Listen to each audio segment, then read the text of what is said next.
Winning. I've outsmarted you on a number of levels. Beta. Well, actually, King's not. Beta. That was a hot mess inside a dumpster fire, inside a train wreck. Keep your mouth shut. I'm going to go in there and slap your face. You know, we're going to rise like the Phoenix. And Get in my limousine. Ride on 85. Get in my Learjet. Woo!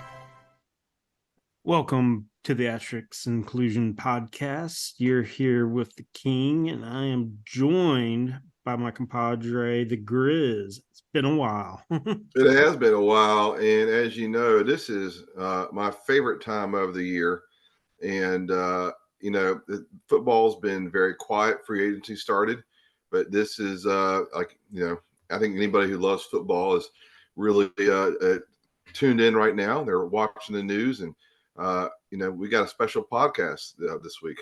I know. It's amazing that we actually could find time and get our lives together to do this. First, I think we might have to, unfortunately, give a shout out to your slimy bro, the Gatos. 2023 champ, and it's kind of sore for both of us because we were the recipients of, I think, like second and third or something like that. I forget, but we were in it for a little bit.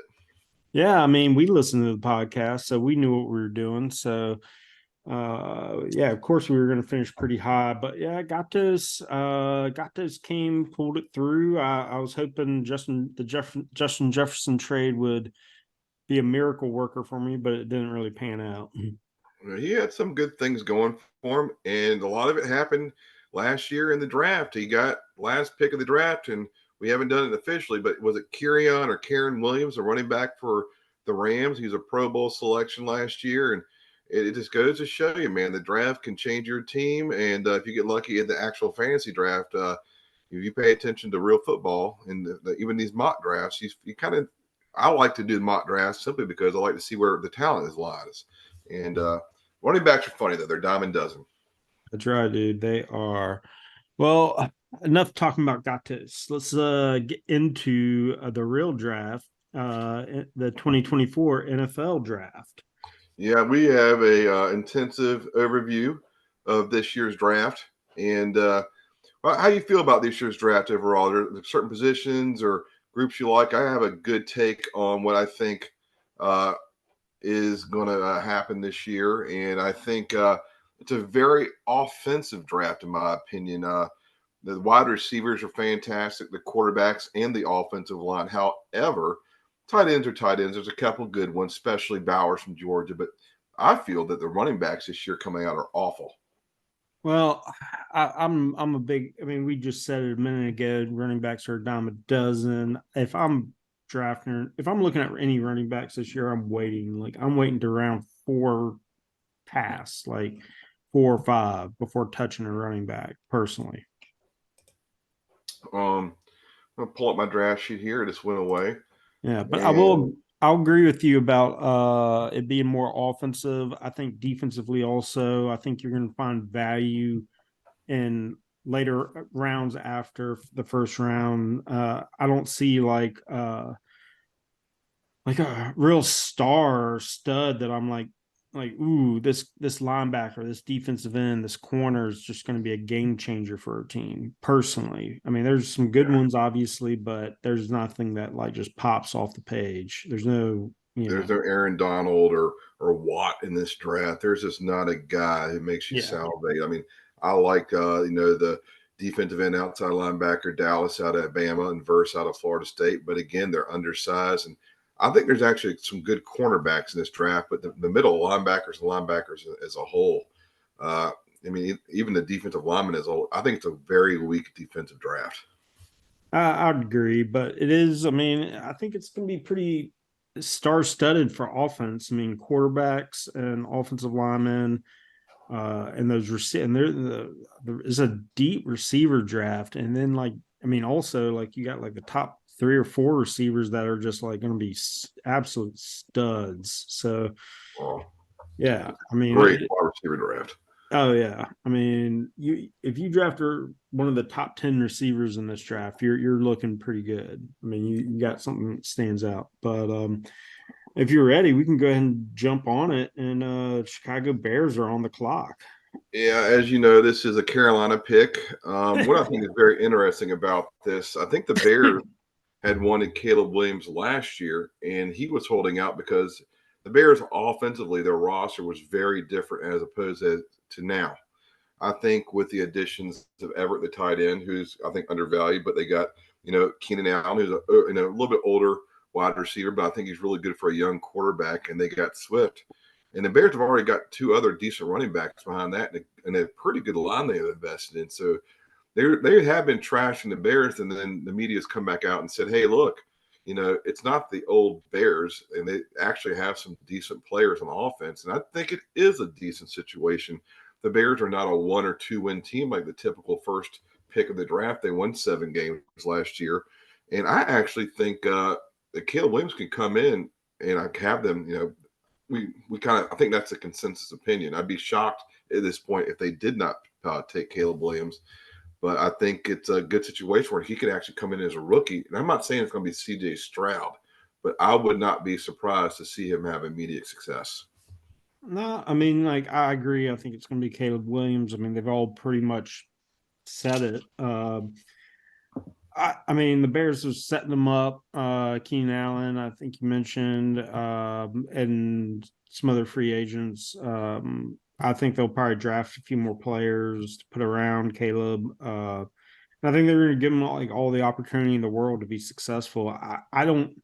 I almost kind of feel bad for Justin Fields because I'm not sure they really made that they didn't make those types of strides like they have already with Caleb to surround him with talent. But Yeah, it's a weird situation. And what I read on or heard on a scouting report, they said the quarterback in the NFL that had the ball and held the ball the longest last year was Justin Fields. So he did have time to throw the ball.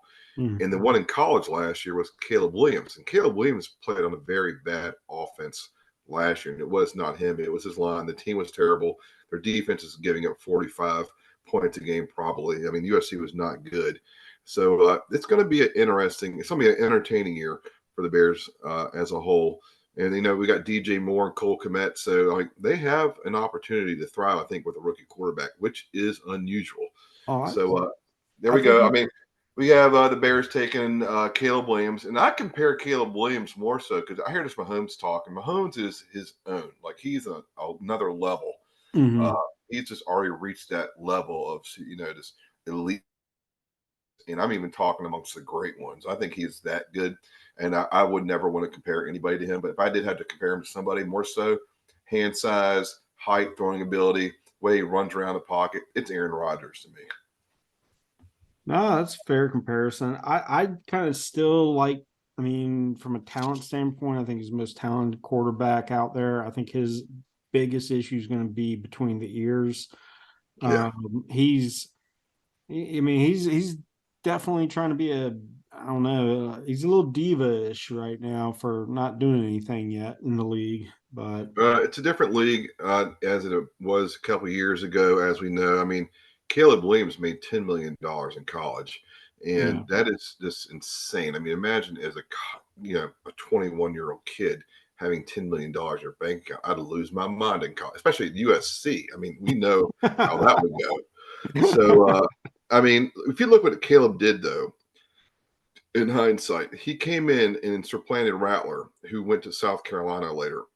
He made him look like complete crap. He came on the stage.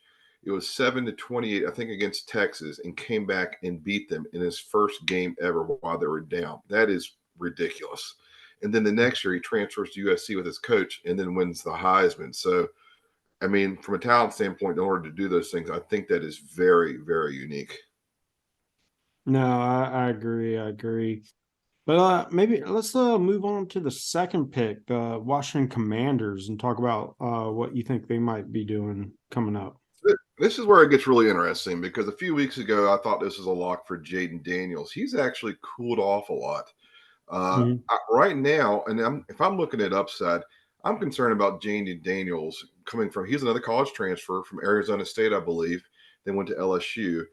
Uh, he has the two best wide receivers in the country. It's not even close. They are that good at LSU, and those are pretty easy guys to throw to, like what Burrow had with he had Chase and Jefferson. I mean, what are they doing over there? That's just insanity. These guys are pumping out.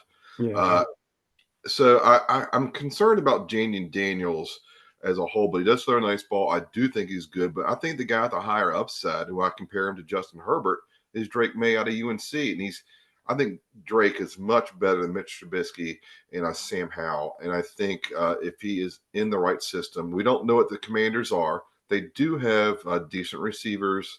And they have a good running back. Their line's kind of shaky. We don't know what their coaching is going to be like there yet. They got a defensive coach.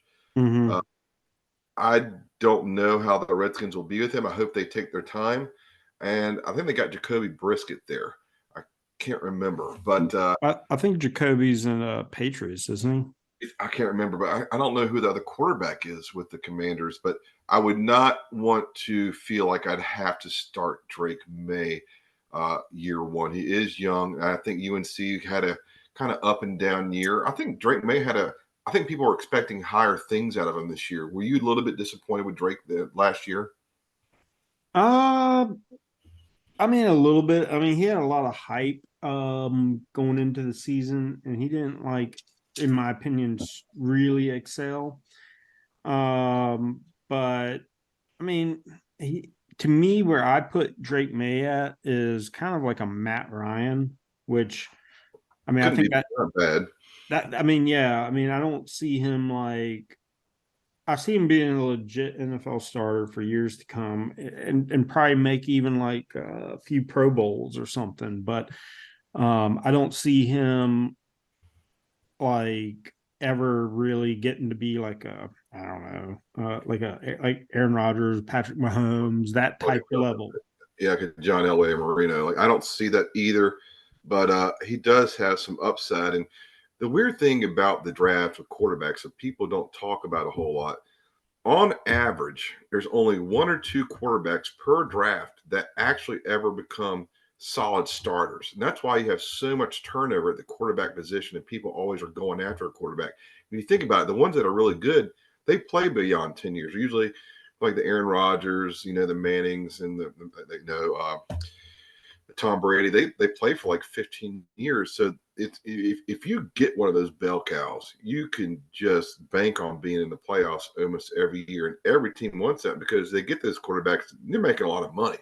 And I think you're going to have there could be 5 to 6 quarterbacks in the top 15 picks this year. And the thing is, as history says, this is a good quarterback draft. I think there'll be 3 good ones out of this draft, and there are going to be some colossal busts. That's guaranteed. But we'll get to that in a second. So we got the Washington Commanders taking Drake May, and then we move on to the New England Patriots. Yeah. And By the way, Patriots, I'm going to just interject real quick. One thing. It's Marcus Mariota who's the backup QB there, and in Washington. Yeah, that's not very. I mean, he's not awful. He's serviceable. You're not going to win a whole lot of games with him. He's dog shit. Let's just be honest. Yeah, I mean, he's just he's not I don't know. He's a system player at Oregon, and he's proven that he's not able to carry an offense. He's not going to be able to come back. He can just kind of maintain the game and coach. I think he's smart and he's capable. He's just not to be successful in the pros as a quarterback. It's a really hard thing, and he just does not have that. Well, I'll say this also before we move on. I would look at JJ McCarthy personally at the second pick. I think that I don't know what the deal is with him. We'll get to that, but there's a lot of smoke because I didn't even know he's going to be a first-round draft pick, and teams are talking about him. But we'll get to him in a little bit. That's one of my players I've got pegged, and I'm just really curious about, especially to see how good he's going to be. So you like him a lot? I don't like him. I just think that there's some fire where that smoke is. He's gotten a lot of buzz lately. He's hot right now. Yeah. Well, let's jump into the New England Patriots number 3 pick. So this is a trade spot for me, but I've heard reports that New England loves Jaden Daniels. And it's listen, we highlight a little bit of the fantasy aspect of the Commanders, but let's get into the New England Patriots. I think they signed a wide receiver or two in the offseason, but it's nobody like, oh, they're good. But like I'm looking at their roster, that is a disaster waiting to happen. I would not want to play for that team right now. I mean, they Matt Jones, I think they ruined him, honestly. Belichick's now gone. That is a bad organization to be with right now. I don't even think they have an arrow going anywhere. I feel this is a debate online. New England should pass on taking a quarterback right now because they don't have an identity. And I think them taking a Jaden Daniels is a very stupid thing because they need to build for a year or two and then go to a quarterback. But I think the smart thing to do is trade back. But if they stay, I think they take Jaden Daniels. And I have him kind of like, I hear people compare him to Lamar Jackson in Baltimore. I don't get that at all because he can't throw the ball. Let's just be honest. And I think Deshaun Watson in his early years was more comparable. Deshaun Watson's kind of gotten funny ever since all that stuff went on. It's like he's become a different player, but the old Deshaun Watson and Jaden Daniels, I think, have a similar skill set. And Jaden Daniels, I mean, he won the Heisman, like you talked about. He has two amazing wide receivers and a good program. They lit it up last year. I think Jaden Daniels is going to be in the conversation. I can't wait to see how things work out for him after this year if he plays. But what do you think? What do you think New England does there? Actually, I mean, what you said about trading back makes a lot of sense.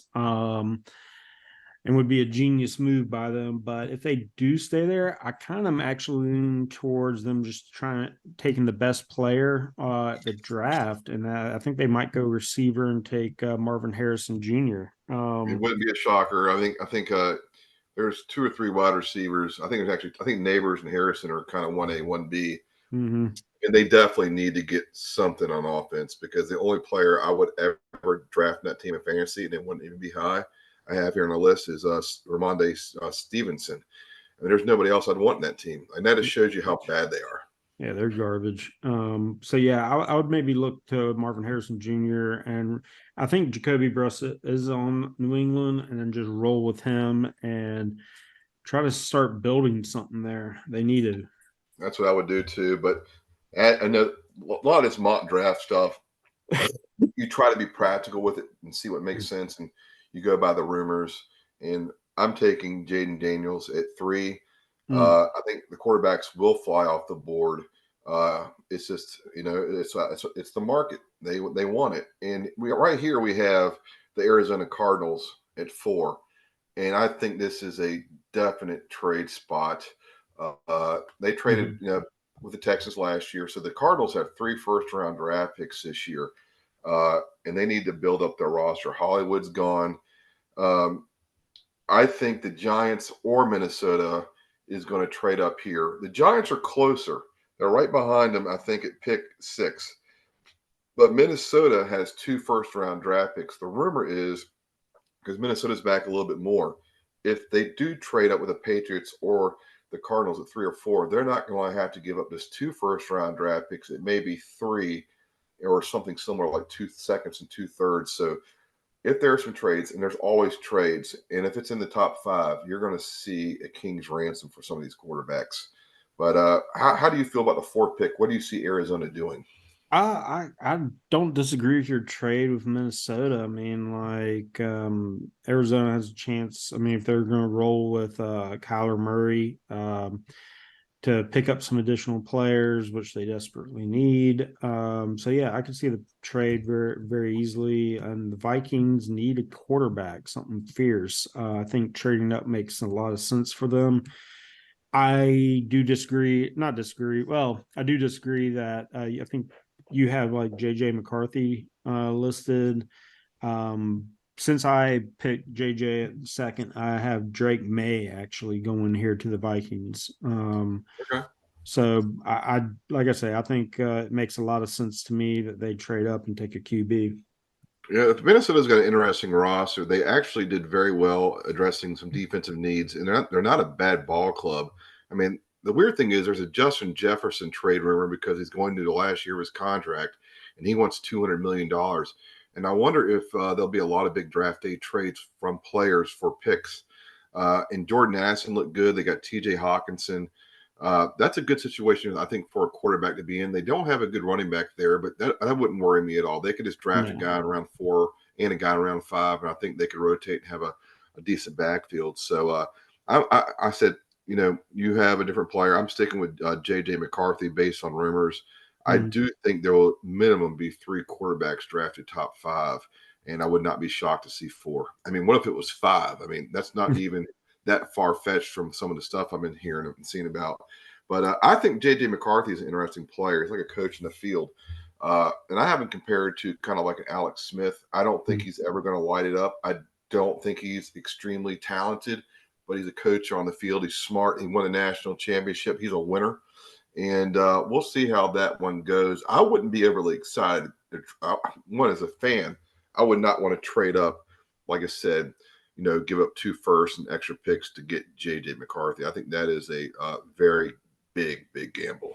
Well, I'll say this about J.J. McCarthy. I think he is this draft class Zach Wilson. I think he just made some, he's coming off a national championship, but let's be honest. I mean, the defense, the running backs, the coach, a lot of things went into winning that national championship that I don't think JJ really spearheaded. He's made some big throws in like his college pro days and such that have wowed some scouts. But I mean, honestly, I just get this Zach Wilson vibe from him, honestly. Well, I have that too. That's not a good feeling. So buyer beware. You heard it from here first. Buyer beware and JJ McCarthy. That's right. He sucks. Let's jump into pick 5. We got LA Chargers. Chargers. They got Mr. Harbaugh territory, and he's got Justin Herbert already, and we don't really know what's going on with the running back situation. And that's not, like I said, that's not nothing to worry about. But their running back went to the Commanders, and they do have decent wide receivers in Joshua Palmer, who's a good slot, and Quentin Johnson was a rookie last year. I think he's got some promising upside. But if I was the Chargers, I think what's going to happen, they're going to have to pick between either Neighbors or Harrison, and I don't know who they view or like more. But right now, I like Malik Neighbors over Harrison. I'm watching some game film because I wonder if Harrison's has got that name and he played at Ohio State. I do think he's really good, but I'll watch Malik Neighbors. He is like Steve Smith. You get the ball in his hands, he's gone. He's just a very explosive, angry football player, and I love his tape. And I think that may be what catapults him over Harrison. I mean, you're basically getting Jamar Chase, maybe even somebody better, and that's pretty hard to move past. And I mean, like I said, 1A, 1B, they're both a little bit different, but you can't go wrong with Harrison or Neighbors, in my opinion. Yeah, I mean, I do think they're going to go receiver. They lost Keenan Allen. They lost Mike Williams. Even Eckler, I mean, while running backs, I agree, are easier to replace. I mean, Eckler was a heck of a pass catcher.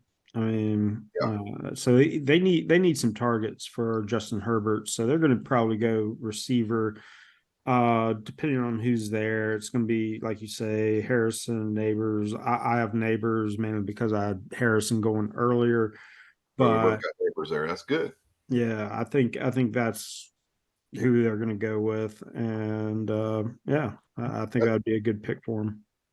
That's a very interesting team because I thought the Chargers were the worst coached team, the most underachieving team in the league last year. And with Harbaugh there, I think a lot of eyes are on the Chargers to improve quickly. And if they don't, I would be shocked. I think Harbaugh is going to put a big dent in the league. So let's move to 6. So we have the Giants staying and sticking at 6. And again, I'm looking at the Giants offensive roster. I've heard their tight end may retire.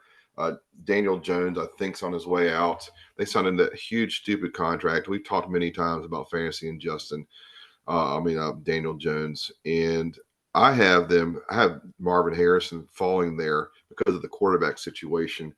But I look at their skill sets than the New York Giants. I mean, they lost Barkley to the Eagles, which is strange. But the only player I would like, I'm looking at the roster now that I like is Jalen Hyatt, the Tennessee out of Tennessee, the receiver out of Tennessee. Mhm. He had a decent rookie year, and he's got some upside. But if you pair him with Marvin Harrison Jr., uh, that might help Daniel Jones. Do you think bringing Marvin Harrison Jr. into the Giants situation would improve Daniel Jones' draft or his stock, or what do you think the Giants do there?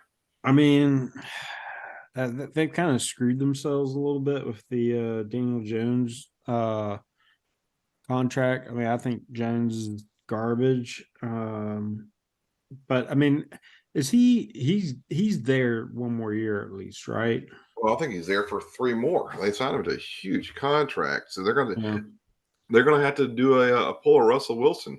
I think Daniel Jones. I mean, thing is, you can't trade Daniel Jones because nobody's going to want that contract. They're going to have to end up cutting him. I think what they're going to do if a Mhm. quarterback falls that they like there, like say if it's McCarthy, they're going to sign him and then they're going to just flat out cut him. But I think they'd be stupid to cut Daniel Jones. I think they should just keep him for 1 more year. But if the situation is toxic, who knows? But as it sits now, I have him taking Marvin Harrison Jr. Let's just talk about him for a minute. I have him compared to AJ Green, a tall, go up and get it guy, smooth route runner. Mhm. We know his dad. But Marvin Harrison's got all the tools, and Ohio State's just pumped out so many wide receivers, and they're saying this is the best one that's ever played there. So I think that stands out a lot. I don't really have any negatives against Marvin Harrison Jr. I just wonder if he's just had such a privileged life and he's just not going to have that go get it attitude when he goes to the pros.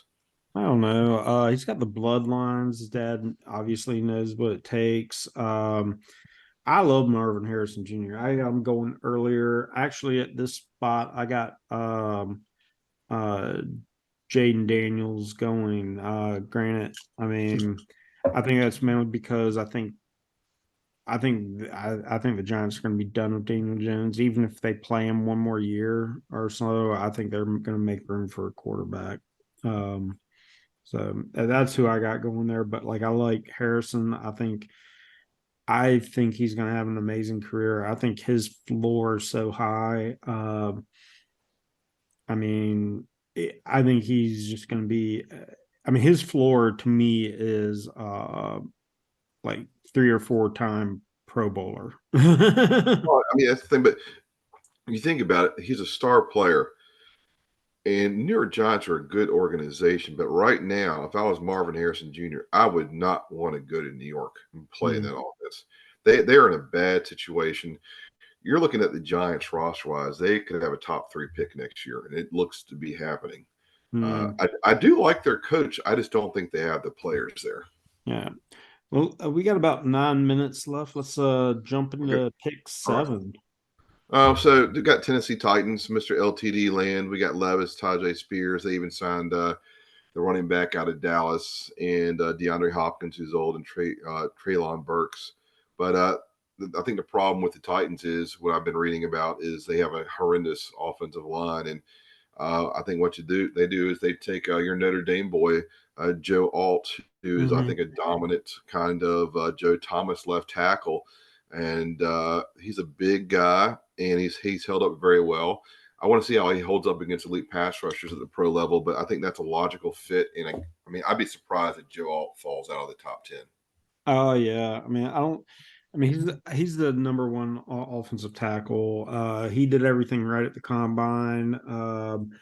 To be honest, I thought the one guy that could challenge him was that Penn State tackle, but he seems to be kind of dropping more though. So I Yeah. think it's Joe Alt, and I agree. The Titans need to. Oh God, what was the tackle that now is doing the podcast? I know you're talking about, I can't remember his name, but yeah. Yeah, like ever since he left, their offensive lines really sucked, and they need to get a player in there that can fill the role.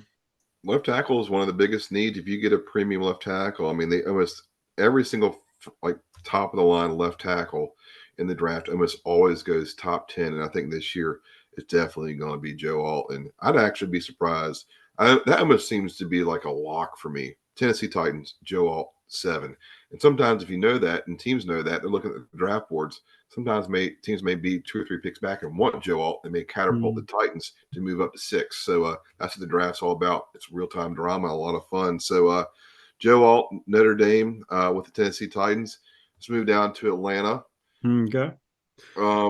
We got Kirk Cousins, which was insane. Got the smartest agent ever. I really want to see Kyle Pitts do something this year. Drake London, I mean, Bijan Robinson, he's a beast, and Tyler Algier. But I think their offense, leave it alone this year. And I have them taking a dominant edge rusher, which is, I think that's one of their issues last year. And I mean, Will Anderson had an amazing year last year for the Texans. And I think Dallas Turner is just as good, like a clone of Will Anderson. I think he's going to be the first defensive player taken in this draft. He's a relentless motor, and I think that's just a shoe-in fit. Who do you have Atlanta taking? No, I'll agree with you.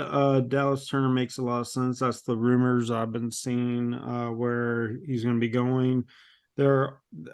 Just talking about the Falcons offense, it is stacked. It looks ready to have to go all in on If I'm in fantasy football, I'm drafting nothing but Falcons next year, including Kyle Pitts, who burned me royally. Well, this is the year to try it. Yeah, I mean, if it doesn't work this year, it's never working. I mean, he's got everything going his way. I mean, he's got a guy who can throw for over 4,000 yards, even though he's older, coming off a knee injury. There's no excuses in Atlanta for offense if Kirk Cousins is healthy. So they get the pass. Go ahead. I was going to ask, what is their offensive line looking like? I don't think it's just medium I would say it's average, but I mean, my dad and I always talk about this. You can never have enough good offensive linemen. So that could be the Penn State tackle right there. Yeah, it could be. I wouldn't be surprised, just to ensure that, I mean, you got to protect Kirk Cousins, you're the bank. And, like you say, he's coming off an injury. He's not going to be super, not that he was ever super mobile, but he's going to be even probably a little less mobile now. I could honestly see them doing the Penn State tackle here. There's a lot. I mean, I think this draft's going to be a little bit wild with players and trades. But yeah, that's the first defensive player off the board right there. And I think the next pick I have here is my team again. This is the Bears' actual pick. This is the guy I like, so I have him penciled in. And I think their GM Ryan Pace is a guy who kind of has his own formula for things. He drafted the tackle last year out of Tennessee, Wright. And I didn't think, a month before the draft, he was going to be a top 30 first-round draft pick. And I started watching tape on him. But he has turned out to be a stud. He was the only right tackle, I think, offensive lineman to play every game last year and play at a really good level. And I think he's looking at other players. I do think the Bears are looking to trade down because they traded so many picks to get players like Montez Sweat, Keenan Allen, and they got a guard center from the Bills. So they gave up 3 picks in this draft. The Bears only have 4 picks in the draft. But I think if they stay, and I have this receiver over Rome Nduze, the wide receiver out of Washington, but I have the Bears selecting the other LSU wide receiver, Brian Thomas Jr., who blew up last year. He had 17 touchdowns, I think, last year. And he's kind of got that Randy Moss, Andre Johnson. He just floats past people, and he's almost 6'4" with 4.3 speed. I mean, and he catches everything near him. I think the guy is just at another level. Steve Smith had a podcast about him and said he is probably the best unknown wide receiver in this draft. And if you get him, you're getting a Pro Bowler. So I think that the ceiling's really high. I would love to get a young receiver to pair with Caleb Williams. And I was actually thinking would it be weird if the Bears selected the Georgia tight end Bowers there? You kind of had that Kelsey Mahomes thing going on. Like, I like Kmet, but I think Bowers is more of like a matchup problem. He's like a wide receiver / tight end H-back. What do you think the Bears do there? Oh, well, I actually do think they do trade back here. It would make a lot of sense, pick up some extra capital. I think if I had to, gun to my head, like pick someone, I probably would go Rome. Yeah, I think so. Receiver, that would make sense. But I don't know. I mean, they could. I don't know. They might go somewhere like go something completely different, like defense. I don't know. Yeah. Uh, Burst has been tied to the Bears, the defensive mhm. end from Florida State, and the Bears really need a defensive end in the worst way. But I want offense, and I want to get this quarterback going. So yeah, that's what we had the Bears either trading back or taking a wide receiver there at 9. That's Yeah. both of us, and we had a couple more minutes left. But Oh, let's we get got in. 1 minute left. Oh, well, we got the New York Jets here, and we got Aaron Rodgers, Brees Hall, Garrett Wilson, and I have the Jets taking. A lot of people have Bowers going there, but I have Roman Dunze, the wide receiver out of Washington, who's 6'3". He had a great college year, but we don't have much time. Who do you have there for the Jets? They'll probably go receiver here. Rome, like you mentioned, I know it could be that Brian Thomas Jr. Um, they could also maybe trade back for some more picks, or honestly, they might go Brock Bowers, like with the tight end. I think they're going to look for another target though for Rodgers, because they need it besides They Garrett do. Wilson. I mean, it's going to be, a lot of wide receivers and quarterbacks going off the board, according to our mock draft here already. So those are our first 10 picks, and we're Yeah. going to get into 11 through 20 in the next podcast. So be interested to see if anybody in the National Cup has anything to add to it, because I'm sure certain people have certain players pegged like I do. But that's what makes the draft and mocking so much fun. That is right. And don't forget, we're right and you're wrong. It's That's time right. to go. That's right. All right, guys. Later.